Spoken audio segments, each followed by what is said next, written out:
anything from the UHP point of view that sort of looks at the issue of youth homelessness, how our environment is impacting youth homelessness, or impacting youth in general?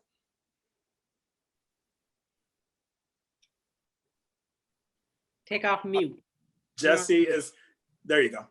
Can you repeat that? I was just having one audio issue real quick. Sorry about that.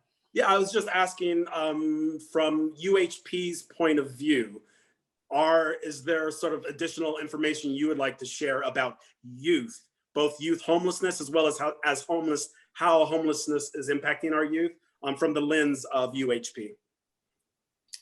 Yeah, and so for us, we actually just had like an internal training trying to up our understanding capacity on the topic, and understanding how youth homeless has so many different factors and implications on different what we call like these social determinants to health.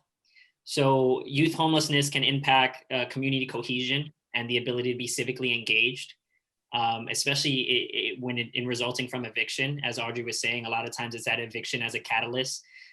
Those evictions can also cause a lot of depression, PTSD symptoms in mothers that can then have impact on the family as a whole. Where there's a lot of data around the higher rates of eviction and homelessness among single mothers. And then there's also the educational consistency that gets broken up. Usually when an eviction happens or homelessness happens, there's a lot of shifting around of where are you going to school? Are you attending school or not? And all these things have a lot of really negative long-term implications on someone's health. As UHB being a public health organization, it also impacts people's ability to attain employment and maintain employment. You can just think of it from like a concrete standpoint. If I don't have a place for me to shower and get dressed, how am I going to maintain a job? That becomes very difficult, right?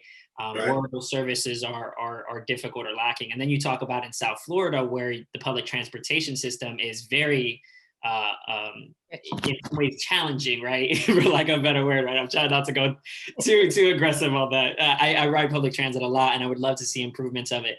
But when you have someone who's homeless and constantly shifting their community, they also have to constantly shift how do they ride public transit, how do they access the places that they need to get to. Right. So that's also sometimes why you see those like big density pockets of homeless people in certain areas, because that's where the services are.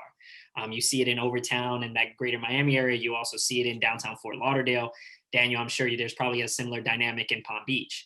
And those things all kind of impact people's like long-term health outcomes as a family, as an individual, and then obviously as a society and a community.